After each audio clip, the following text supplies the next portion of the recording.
Hello and welcome to another Diablo 3 build guide. This is for the Crusader and we will be using the Condemn build. This seems to be top of the leaderboard at the minute for Crusaders. So we'll jump right in and have a look at the gear. First you want to be running 6-piece Akan set. Akan got a buff about 5 times during the testing phases. But the 2-set bonus is reduce the cost of abilities by 50% while Aggress Champion is active. You want Aggress Champion active all the time. 100% activation on it, which we'll go into details a little bit later. The 4-set bonus reduces the cooldown of Aggress Champion by 50%, which helps a lot obviously because it's about a 3-minute cooldown or something without it. It's currently a 90-second cooldown. Obviously 50% on top of that makes it nearly a 3-minute cooldown. So then the 6 pieces, while Aggress Champion you deal 1500% increased damage and take 50% less damage. That 50% is very important. I can't remember what Akans used to be beforehand because I played a lot more Monk than I did Crusader, but you definitely want to be pushing for the Akan set if you want to push on the leaderboards this season. The current leaderboard is 108, I'm assuming. I believe, should I say? Yeah, 108. So I know in America someone's pushed a 111 or 19 or something like that. Anyways, says we're moving on. In your amulet slot, you want 6-piece. You want the 6-piece of con, sorry, which means you want the amulet, the helm, the shoulders, the chest, the gloves, and the pants. I'll go through a few variations that people have been using in a minute. It says, but this is what I'm currently using. It says you want the illusory boots to basically move unhindered through enemies. Helps a lot because you're moving with the Khan and you don't really want to stop. You want to be moving, grabbing a few more elites in, a few more mobs and get a little bit more density because of the Fire's Wrath. 2 condemns increase. 2 condemned enemy also trigger condemn explosion, and condemn is increased by up to 800%, which has been another buff for the condemn build. Also the shield as it being increased up to 800%, and Condemn no longer has a cooldown, but costs Wrath instead. For the braces, you want to be using the strong arm braces. Obviously using Condemn with the vacuum runes, so you will be dragging in all the mobs, which means they will suffer a 29% up to 30% increased damage for 6 seconds, which is good. I'm currently using the String of Ears in the belt space, but you really want to be using a Vigilante or a Witching Hour. At the minute, I'm struggling with 93. I think I've just done a GR 93. 94 was a bit of a struggle. Still taking a bit more damage than I could. I recently got this, the Primal Agent. To be honest, if you look over these two here, I'm losing a lot of damage and toughness by switching to the Primal one. I am trying it. Obviously, more cooldown on them two than that I have to have on these two. Actually, that's got 8 on it anyway. But I may have to switch back. That one I haven't even re-rolled because I've been using this ancient one. So I may have to re-roll back for the extra damage, extra toughness. I wish you could re-roll legendaries when they're primal and let them stay primal. I'm too scared to re-roll that one, but it's not the greatest of rolls. But 800% on that, I'll be running a 656%, which is a big increase for condemned damage, but a big loss in damage for me. So I will be testing both of them and see which one does the most damage. This is for your rings. You want to be using Focus and Restraint. That's just increased 100% damage. You'll be using a generator while you're popping your Condemn. You can press them both at the same time. It says for your weapon in the cube or carry, you want to be using a Furnace, or like I said, the Blade of Prophecy. The Furnace obviously goes up to 50% for elites, which is really good against bosses and Rift Guardians. A lot of builds run the Achilles Cuirass, either on your person or in the cube. At the minute, I'm currently running a Unity in the cube, which means I've dropped the Achilles Cuirass and I've put the Allur's Crown in instead. This is all the variations you can use. You can wear a Allur's Crown, a cube, illusory boots, or you can wear a Killer Cuirass. There's so many different variations to go. Another variation is also you can use Traveler's Player's Compass Rose. I changed to Conventional Elements in the second ring slot, and then change to Unity to Ring of Raw Grandeur. But that's not the best way to go. The best way to go is At the minute, nobody's using Unity in the cube, and basically just going off the 50% damage reduction that this guy does here, Akras Champion. But there's a load of variations. I'll quickly go through the skills. Ugh, where am I going? Right. Through the skills, let's have a look at your primary skill, which you want to use slash. I've seen a few people use smite, but 99% of them using slash. You can go for guard, which gives you an extra armor for each enemy hit. Stacks up to 5 times. There's 25% increased armor, more survivability. Or you can go zeal, which is 1% attack speed for every enemy hit for 3 seconds. So there's an extra 10% attack speed. For your actual condemn, you want to use vacuum. I have tried in groups other ones. Unleash obviously is for speed farms, but it just rinses your wrath far too quickly for actual GR pushing. Vacuum's definitely the best one to suck all the enemies in. That's it. And then boom, explosions. While all the enemies are stacked on top of each other, increased damage from your strong arm braces.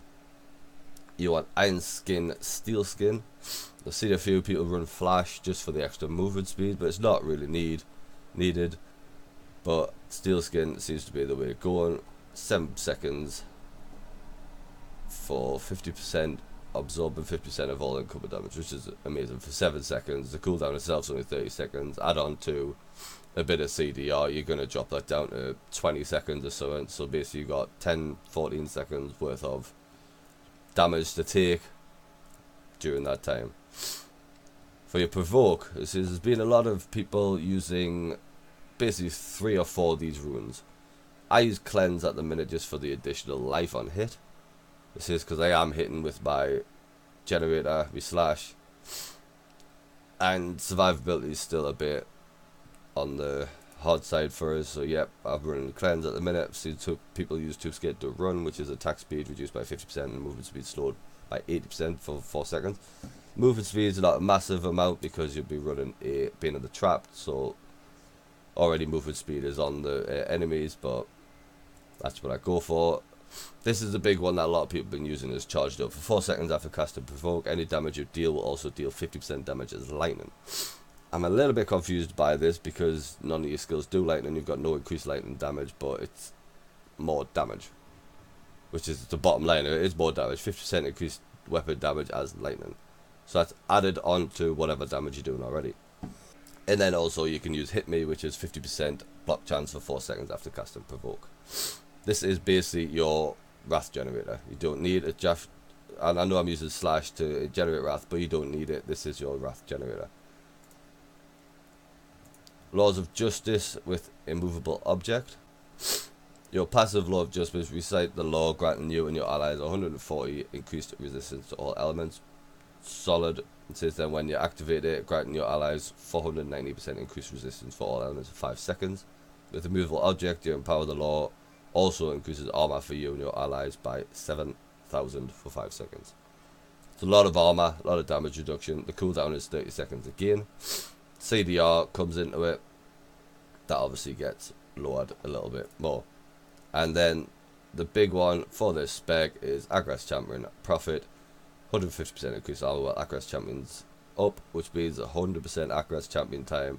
First time you receive fatal damage. Champion, while Aggress Champion is active, you will be returned to full health. I'm slightly confused if it knocks you out of Aggress, because if you look on the bottom, the buff, the green line at the bottom is up on Aggress Champion. But when you get knocked out of it, when you get basically cheat death ability pops up in the bottom right corner here, Aggress Champion is still active on your person. It still looks like I've got Aggress Champion active, but I'm not sure it does the damage. So basically you don't want that cheat death to proc, but it's a nice way to stop you from dying. Less dying means more damage overall. Stay in Aggress the whole time, and it's even better. So for your passives, you want to use Heavenly Strength because we're using a two-handed weapon, whether it's the Furnace or the Blade of Prophecy. Holy Cause, the amount of damage dealt by your weapon is increased by 10%. Whenever you deal holy damage, you heal up 1% of your life. Holy damage obviously coming from vacuum. And then finally, gain a 1.5% strength for every gem socketed in your gear. Solid passive. Obviously you've got 2, 5, 6, 7, 8, 9. I'm guessing the class as gems as well. So 9 gems, obviously times 1.5.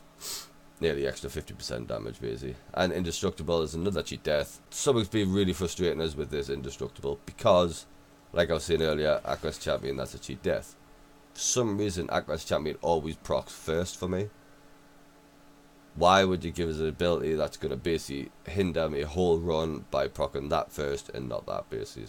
I'd like to complain a bit more, but I basically just get on with it. But that's your skills you want to be running. Let's just look at your legendary gems for a second. You want to be using the Bane and the Stricken. Obviously 25% against bosses and Reef Guardians. This is each attack is by 1.68%. Obviously that's only rank 88. Go up to 100. Go as high as you bloody want with that basically. It's obviously more damage the more they're hitting the target. And that being the trap, the most used gem in the game probably. Which increases the damage by, that's just 40% for level 85. And obviously the aura is also giving movement speed to enemies, or reducing movement speed to enemies, which activates the first part of it. I'm using esoteric alteration at the minute. 35% non-physical damage reduction at rank 50, that is. Solid gem for Crusaders. They're taking a lot of damage. That's all non-physical damage obviously, so take a lot of damage. While below 50% life, your resistance, cold, fire, lightning, poison, and arcane are increased by 75%. So that's a massive increase while below 50% HP. But you want to obviously stay as high as 50% as possible. So yeah, that is basically the Crusader. Let's quickly go through the stat you're looking for. My gear is not optimized in one little bit, which is why I'm struggling at 94. But we'll quickly go through what I have written down for it, which I don't know is right. I will have to try to tweak it at some point. But for the minute, with the helm, you want strength, vid, critical chance, and a socket. For your shoulders, you want strength, vid, area damage, and condemn. This build has got 0 area damage in. Must be area damage, 50% area damage, not very big. Obviously, I've got Paragon in there, so yeah. Your cooldown, sorry, I didn't go back to the cooldown. Cooldown reduction, you're looking for 55.86% that I've got there is pretty much spot on, I think. But you look for 56% base. 56% is the baseline. I don't pop out of it for very long when I'm like that. Obviously 56% is what you're aiming for, basically 56%. For your necklace, you want holy damage, critical hit chance, critical hit damage, and socket. I've obviously only got strength on there with the other two. What's next? Your torso, you want strength, vit, condemn, and sockets, which I've got on there. You can use the killer cuirass as well, but you want condemn damage on your chest. Let's see, waist. Sorry, I'm getting muddled up on the thing. I've got about 7 guides open, which is a bad idea. Right, for your waist, you want strength, vit, yeah, all res is CDR. As you can see, I've got life, so I'm got no CDR on there, so there's more CDR I'm losing. For your hands, you want critical hit chance, critical damage, all res and CDR. I'm not sure why people aren't using strength on there. I'm not sure you can get it without strength, but I've got damage, the chance, and the CDR, but I haven't got the all res. That's what you aim for on there. For your wrists, you want holy damage, strength, fit, and critical hit chance. Which that isn't a bad roll. It goes up to 6%. And I'm losing 1% holy damage, 5.5% crit chance damage. For your legs, you can strength, fit, all res, socket. For your feet, strength, fit, all res, and armor. For your rings, you want critical hit chance, critical hit damage, CDR, and area damage. None of my rings are optimized one little bit. I just cannot get a decent focus of restraint. So annoying. For your weapons, you want the Blade of Prophecy or the Furnace, and you want area damage, life per hit, CDR, and socket. That's obviously on top of strength, I'm assuming, because it always comes with strength. And for your shield, you want strength, area damage, CDR, and life per wrath. You'd be spending a lot of wrath, you'd be generating a lot of wrath, so life per wrath. And that's pretty much it for the build. Hope everyone's enjoying the season 12. It is being really good to see the different builds on the leaderboard, really good to play with different people. and we'll see you all in the next build. Thanks for watching.